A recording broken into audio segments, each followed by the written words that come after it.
Bonjour. Comme Julien vient de vous le dire, je suis Elisabeth Monguin.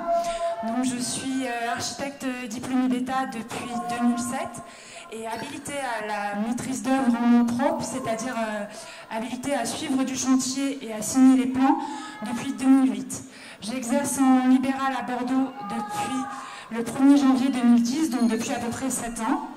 Et donc, je suis spécialisée dans l'habitat individuel, puisque ce que j'aime vraiment dans mon métier, c'est vous accompagner à améliorer ou à construire votre intérieur, votre foyer, et partager avec vous un petit moment de vie en rentrant dans votre intimité et en m'adaptant à vos demandes. Donc aujourd'hui, je vous présente donc l'habitat péniche de Marie et Nicolas.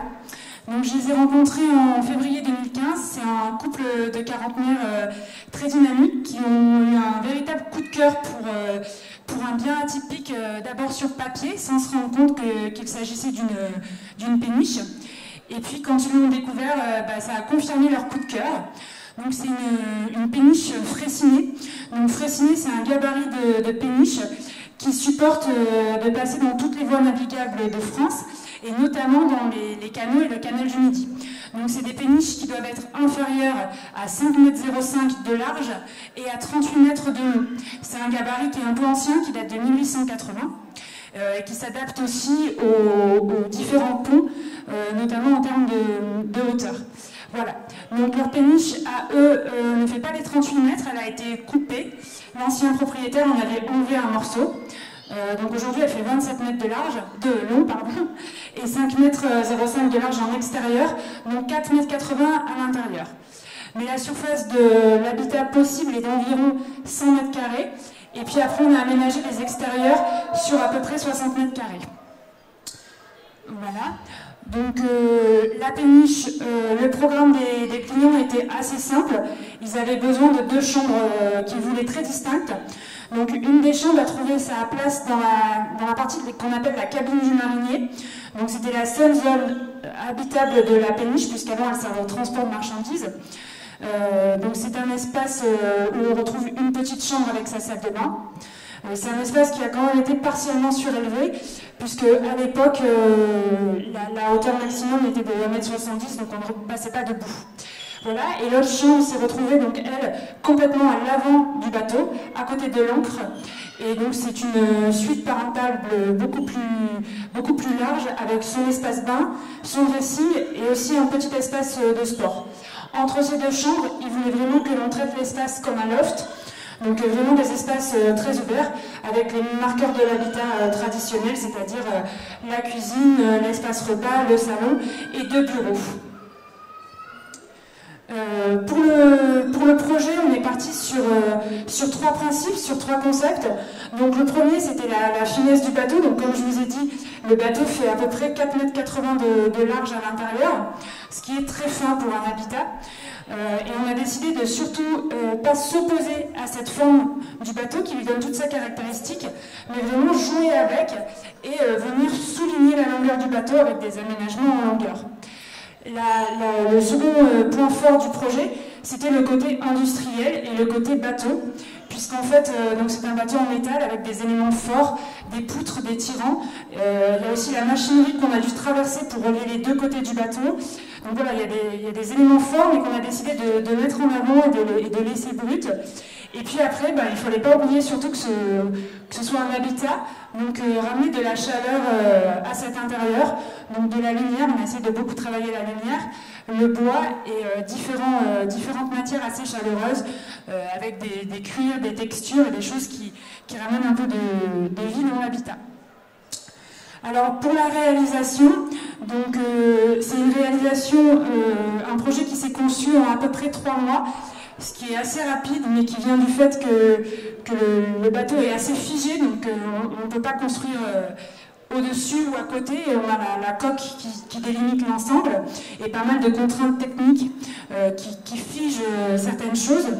Et le chantier s'est réalisé en environ 6 mois. Ils ont emménagé entre novembre et décembre de la fin de l'année, sachant qu'ils ont visité le bien et qu'on s'est rencontrés en février.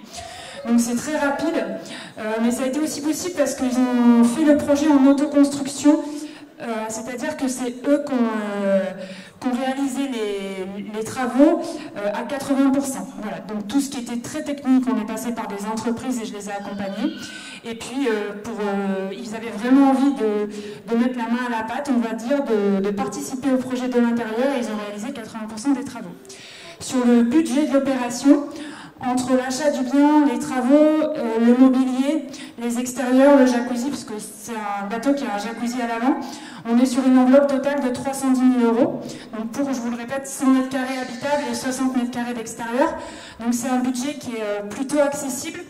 Et là encore, ça vient du fait que les clients étaient très présents, ont participé aux travaux et ont vraiment, ensemble, on a vraiment cherché des solutions techniques et fonctionnelles pour optimiser leur budget au maximum.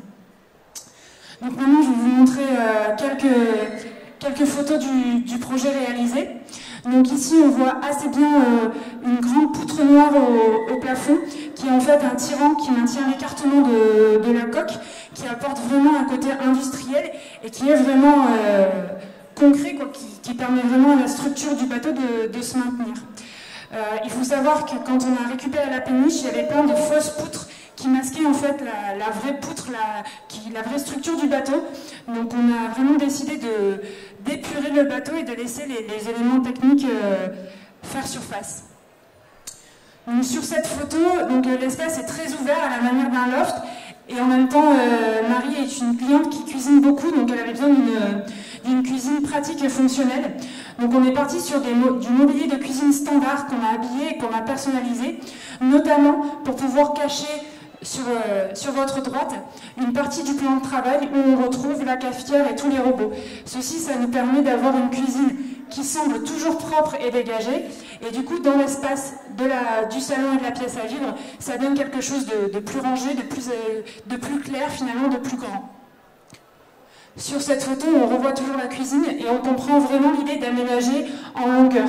On est vraiment sur une cuisine qui vient se tailler dans la forme du bateau et qui vient sur toute la longueur prendre sa place et souligner la forme du bateau. Ici, on est sur l'espace repas. Donc l'espace repas, c'est un des plus petits espaces du bateau, il fait moins de 3 mètres de large. Et donc on a essayé de lutter de cette finesse un peu en mettant différentes matières, en utilisant du mobilier transparent qui s'efface et qui du coup laisse la pièce respirer. Et puis aussi en mettant en valeur les ouvertures zénithales, c'est-à-dire qui viennent du haut du toit et qui agrandissent l'espace, et encore une fois mettent en valeur les volumes du bateau. Ici donc la salle de bain de la suite parentale. Alors il faut savoir que mon client Nicolas est quelqu'un de très grand qui fait un peu plus d'1,95 m. Et dans cette salle de bain, on avait un vrai problème, c'est qu'il y a un plancher technique et qu'on a 2 mètres de plafond. Donc il avait un vrai problème au quotidien pour prendre sa douche, qui est assez embêtant. Et on a eu l'idée d'encastrer la baignoire dans le plancher technique, donc à l'endroit où spécifiquement on avait un vide dans le plancher technique.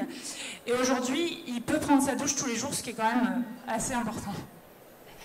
Voilà, donc ici on est dans la pièce des machines au niveau du gouvernail. Donc vraiment c'est le centre névralgique du bateau, puisqu'il navigue toujours, il fonctionne toujours. Donc on le dirige par là, il y a l'arme après qui fait bouger tout ce qu'il faut pour la navigation. Il faut savoir qu'au niveau des hauteurs, et notamment pour passer certains ponts, tout ce qui est au-dessus du gouvernail doit être démontable. Donc ici dans la cabine, le toit se soulève et les parties vitrées que vous voyez se rabattent sur les parties du bois en bas.